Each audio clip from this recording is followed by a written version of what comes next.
Reports vary drastically on Kadarius Toney. Sometimes he is one of the top flight talents on the Kansas City Chiefs, according to the coaching staff. On another day, he might find himself ninth among all listed receivers on the depth chart. Sometimes he is one of the high flyers in a training camp period. Other times he finds himself once again on the sideline. Only one thing is for sure with Kadarius Toney: this Joker's wild.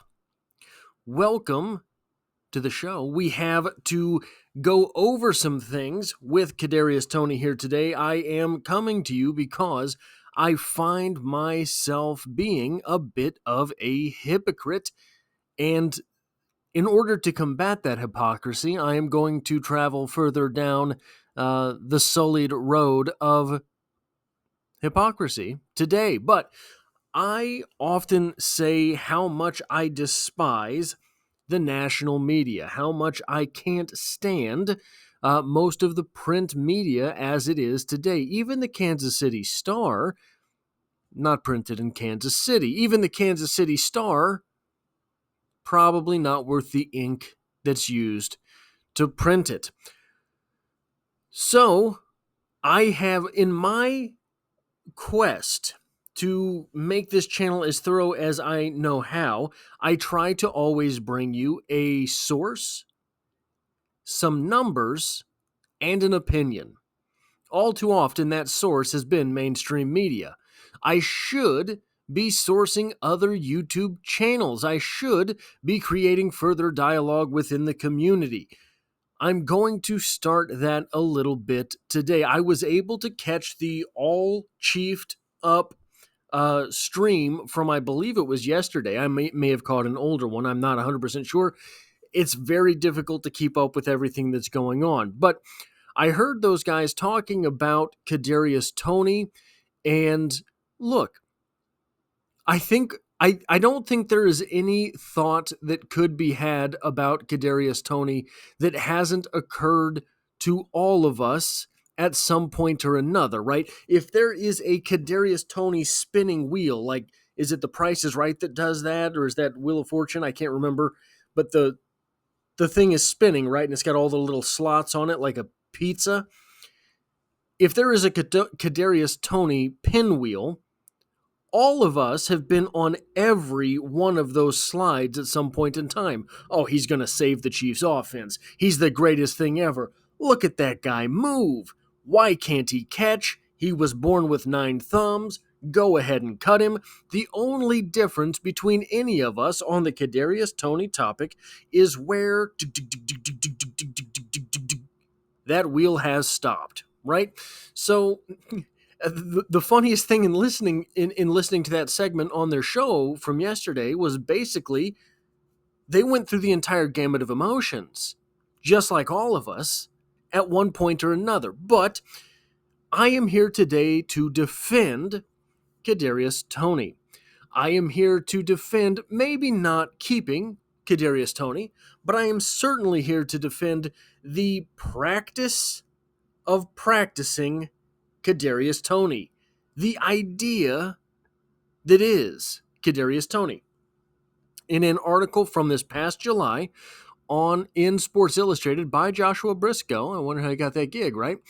Titled, Kadarius Toney works as running back during portions of the first Chiefs training camp practice of 2024, subtitled, Kansas City Chiefs wide receiver Kadarius Toney saw unique usage in the Chiefs' first practice of training camp in St. Joseph, Missouri. And we're going to get to this part a little bit later, saw unique usage.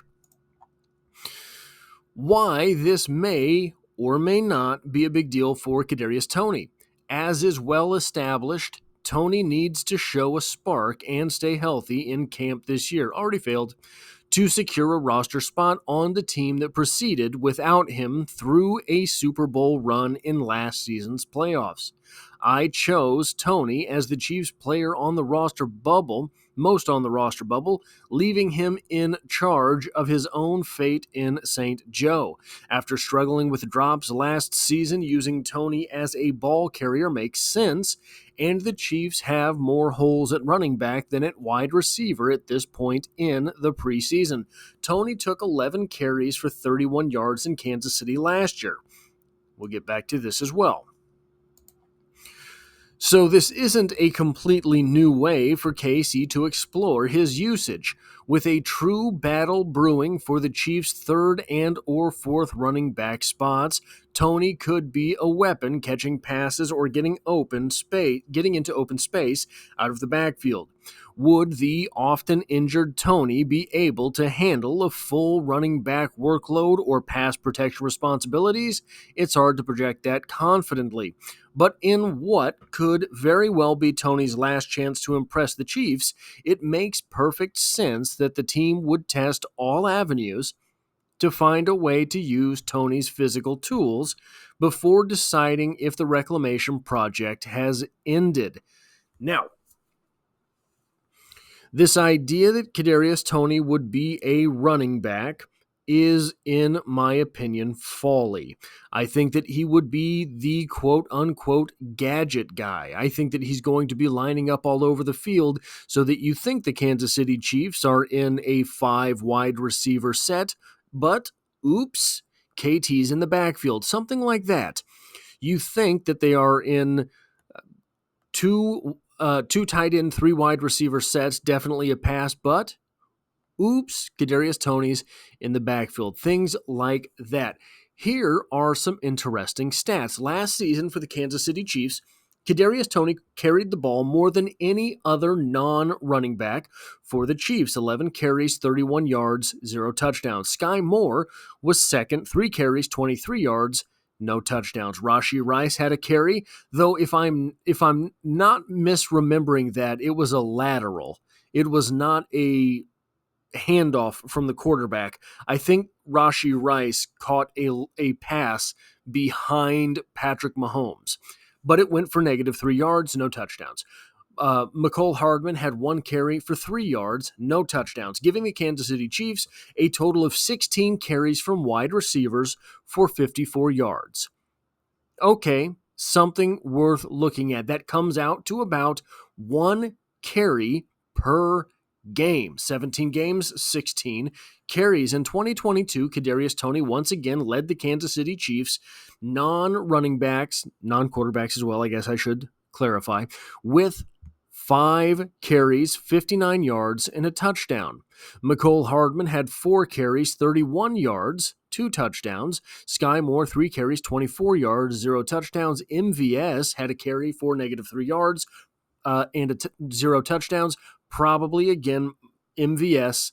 I don't remember him taking a handoff. I imagine that was a lateral pass, totaling 13 carries, 111 yards. So, 3 more carries for less than half the yards in 2023 versus 2022.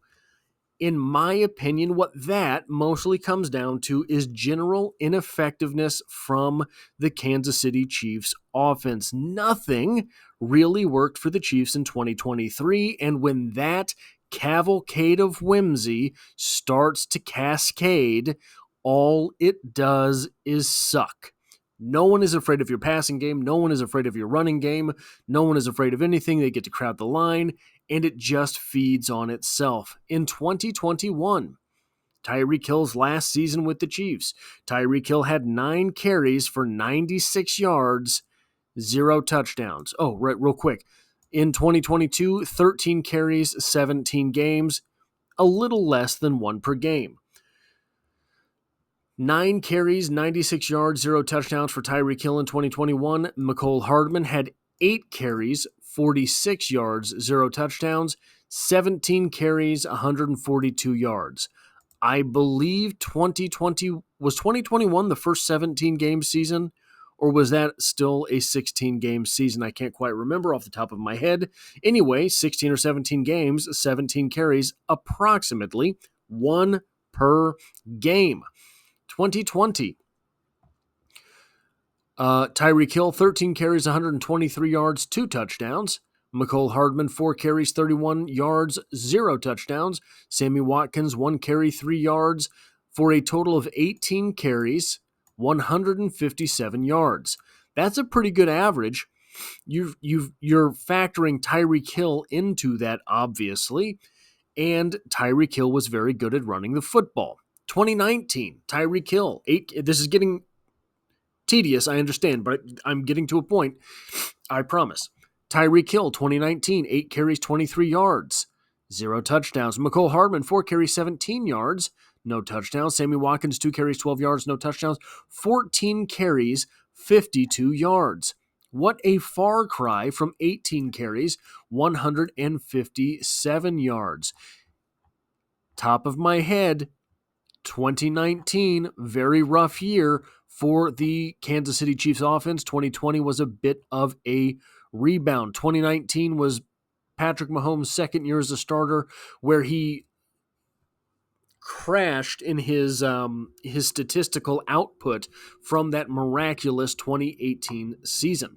Now, Tyreek Hill in 2018, 22 carries, 151 yards, no touchdowns. Sammy Watkins, 5 carries, 52 yards, no touchdowns. What do you notice here? 27 carries, 203 yards.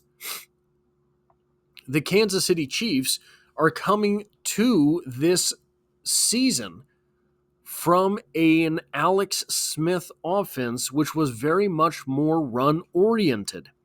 So, plus the fact that what you had there in 2018, everything was working for this offense. So 27 carries, 203 yards, not a bad output. The final season that you had Alex Smith as your starting quarterback, Tyreek Hill, 17 carries, 59 yards, 0 touchdowns. Albert Wilson, who you cannot abbreviate Albert on Microsoft Word, or it will space indents your entire line, and there's nothing you can do about it, Microsoft. 3 carries, 6 yards, no touchdowns. A total of 20 carries, 65 yards. You will see that delineation pretty quickly. 20 carries, more than 1 per game. 27 carries, way more than 1 per game. Once Patrick Mahomes was known as Patrick Mahomes, it became about 1 carry per game. Why would you want all of these wide receivers to be running the football as opposed to running downfield, catching the football there? It is an extended running play when you have a quarterback with that much accuracy and that big an arm. So, Kadarius Toney in the backfield. Let's look at what that means. We will compare him to Isaiah Pacheco. Kadarius Toney is 6 feet tall. Isaiah Pacheco is 5'10". Kadarius Toney 193. Isaiah Pacheco 216. A very big difference there, 20-ish pounds. They have the same 4.37 40, but Isaiah Pacheco with a 1.49 10-yard split compared to the 1.54 from Kadarius Toney. And here is where we get to some differences. Kadarius Toney with a 39.5-inch vertical compared to Isaiah Pacheco's 33. That reeks, no pun intended with Tyreek gone, of a difference in explosion. 11-foot 4-inch broad jump from Kadarius Toney versus 9 foot 10 inches from Isaiah Pacheco. And here are some meaningful differences as far as running the ball in traffic is concerned. 20-yard short shuttle. How well do you stop and go? Kadarius Toney, a 4.23. Isaiah Pacheco, a 4.27. 3-cone drill for Kadarius Toney, a 6.88. For Isaiah Pacheco, a 7.09. Well, okay. Big whoop, so what? Who cares, right? Why go through all of this collection of stats and measurables, etc., just to come to the same sort of conclusion, right? Well, here's the thing. One of the answers that those guys sort of dangled over when it all chiefed up, and here's the thing. I want to put this out there now. It's going to be a long football season. There are numerous new Chiefs creators on YouTube, lots of names popping up. At some point, probably, you will have to choose between watching Scrambling Armchair and watching All Chiefed Up. And I fully endorse you. Watch those guys, 1,000%. Watch them first. Don't come here. Those guys are way better than me. I'm not trying to disparage in any way, shape, form, fashion, facet, or manner. What I'm saying is there is a reason that you do keep a talent like Kadarius Toney. It is partially seen here in a 4.37 40-yard dash. It's partially shown here in a 39-inch vertical leap. It's partially in this 3-cone drill of 6.88, but it's not completely there. Kadarius Toney is about the ceiling versus the floor. The ceiling is phenomenal. The floor is abysmal. The problem with Kadarius Toney so far has been he has spent most of his time in the basement. That's the problem. The attic still exists. It's still there. And coaches will always try to find their way into that attic. Kadarius Toney has Tyreek Hill's ceiling. 1,000%, I believe Kadarius Toney has Tyreek Hill's ceiling. Tyreek Hill, however, does not share Kadarius Toney's floor. The worst you get from Tyreek Hill is kind of the guy, the worst you get from Tyreek Hill on the field is kind of the guy that we had with Alex Smith, a gadget player that can, at any moment, break one off for 90 yards, that can, with a simple one-cut handoff, take the ball and score in frigid temperatures when no one else can get their footing. He can do those things all the time. That's his floor. His ceiling, when you have a guy like Patrick Mahomes who says, okay, just go. I mean, Tyreek's down there somewhere. And he can just fling it, right? That is where you get Tyreek closer to his ceiling. Kadarius Toney, in my opinion, has that ceiling. His floor is not Tyreek Hill's floor. His floor is not successful gadget guy. But here's the thing.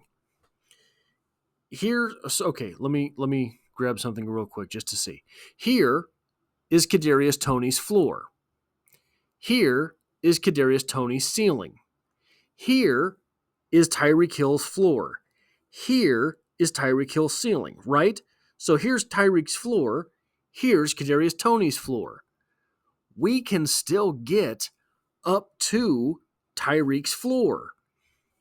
We just have to get him in that type of role, in that type of offense.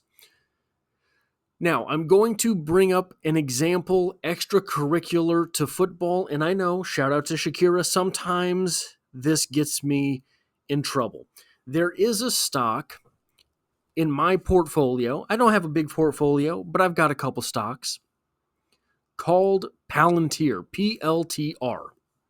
It's AI, it's defense. The CEO is this really sort of crazy guy that doesn't make any sense to me when he talks. Fine. But here's the thing. If I'm investing in AI, I don't understand AI. If I understood the AI guy talking to me about AI, no, you're probably a charlatan, right? Give me the guy that I can't connect with. Give me the guy that looks bat blank crazy, because you got to be a little bit bat blank crazy to be putting AI and national defense in the same thing, right? So that stock, a lot of people say, has a ceiling of about $500, whereas right now it's $30. Seems laughable. But 2 weeks ago, that stock was $21. So it's cruising higher. What you have with Kadarius Toney is that stock. It's that stock. It's not Coca-Cola. Coca-Cola is going to be $60 and you're going to get your dividend. That's nice. That's a good stock. That is Justin Watson. That is Sky Moore. Maybe that's unfair to Coca-Cola, but you know what you've got there. A $30 stock with an upside towards $500? Man, I kind of want to buy some. That is how coaches look at a guy like Kadarius Toney. Man, he's at $30 right now. He's on a $30 contract as a rookie contract with $500 potential. He's on a rookie contract, but he has Tyreek Hill potential. You are never going to pry a coach's eyes away from a prospect like that. It's tantalizing to guys in that field. There's something like that for everyone in whatever their passion is. In football, those guys that have extreme ceilings, well, maybe not there now. Maybe they're not there now. I'm a coach. I can get that guy to be there. That is what we're looking at with Kadarius Toney. Further, a guy like Kadarius Toney forces, if you have him on the field, forces respect from the defense. Oh, no, he can't catch. He can't catch at all. He couldn't catch a cold in the middle of December. Doesn't matter. You can hand him the ball. That speed has to be respected. If you have Kadarius Toney outside, well, no, he can't catch, but he will. He'll catch a ball once in a while. So now, knowing that I have that guy on the outside, I have to take someone out of the box. Knowing that I have that guy on the field with those extreme movement skills, the extreme movement skills that Kadarius Toney has, you're going to respect the motions. When he motions across the field, someone is going to follow him. Because this corn dog route that is so popular that we've seen win consecutive Super Bowls, imagine a guy like Kadarius Toney running that route, running a double move on a route like that. Whose ankles survive that? So maybe Kadarius Toney will never get his head screwed on straight on the field and be able to execute at the amount of execution that a Kadarius Toney athlete could execute. How much would chuck? But if he ever does, man, that defense that day is in a world of hurt. Now, this is something that is going to come across as absolutely preposterous. There's no one else really on the offense that does that. The quarterback doesn't really count. The quarterback has to be respected regardless. A little bit around the edges, it does count because you have to cover every blade of grass so long as Patrick Mahomes is on the field. But no one else really commands that type of respect. And you're going to say Travis Kelce. I know you're going to say Travis Kelce. It's a different kind of respect. Travis Kelce's going to draw double teams, absolutely. But both of those players double teaming Travis Kelce are going to be in the box. Travis Kelce does not run a 4.37. That type of speed is undeniable. Travis Kelce, greatest tight end of all time. Travis Kelce, at times, absolutely unstoppable. Travis Kelce, the most clutch player on the offensive side of the ball that is not a quarterback, possibly in the NFL. All you have to do is pull up the playoff stats to figure that out. There's tools that are not in his tool belt. He does not have the speed that Kadarius Toney has. He'll run you over. He does not have the extreme movement skills to get open that Kadarius Toney has. He'll jump up over you and catch the ball anyway. But those are different things. You can double team that in the box with a safety and a linebacker, with a cornerback and a safety, with a cornerback and a line, whatever you want to do, you can keep those guys in the box to do it.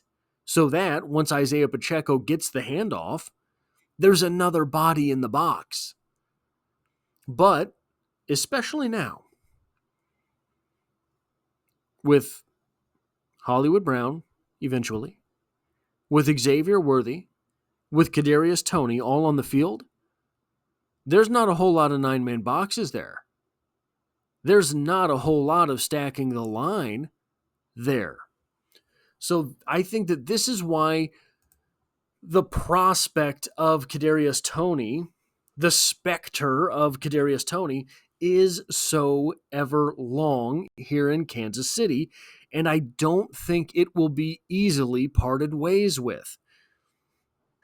This is a talent, the speed, the movement ability, the start and stop ability of Kadarius Toney, that when it's on, it is impossible to defend traditionally. It is impossible to defend traditionally. So, I can't tell you he's going to make the team. I just don't know. I don't know how many wide receivers they're going to keep. I don't know what the thought process is going to be there. I don't know if you're going to try to get different types of wide receivers on the field. A couple days ago, I went over why the Kansas City Chiefs should want to keep both Justin Ross and Nika Remigio, and it's for very different reasons, but the same kind of reason. What type of receiver is it? You have Kadarius Toney types. Xavier Worthy, Kadarius Toney type. I don't know that Xavier Worthy has the get open ability that Kadarius Toney does. So anyway, that's kind of what I wanted to talk about, is that it is confounding. It really is confounding. What has this guy done? Why is he collecting a paycheck? They declined the 5th-year option. Why keep him around? And I think it's because of this. It's because I'm not going to keep picking on Sky Moore, but I'm going to pick on him right now. You put Sky Moore on the field, and who are you scaring? You put Sky Moore on the field, and whose game plan has to change? You put Sky Moore on the field, and look, he could turn it all around this season. Sky Moore could break out and be a 1,200-yard, 13-touchdown receiver. I would root for it 8 days a week. I promise you. I don't think it's going to happen. And when you put Sky Moore on the field, who follows him? Why would you? The guy has proven he's a 250-yard receiver, which fine, that's fine.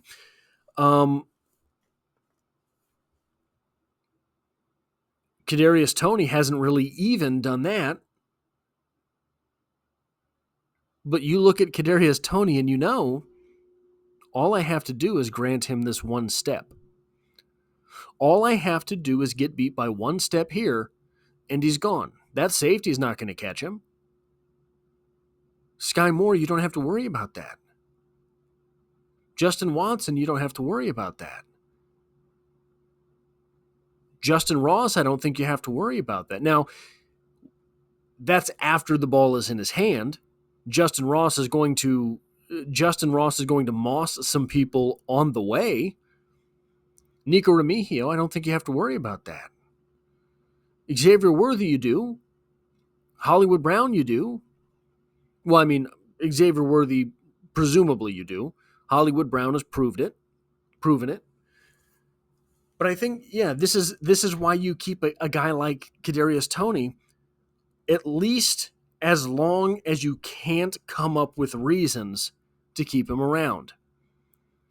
I think it's possible that there will always be some type of market for Kadarius Toney because of that ceiling. It's not going to be a good one.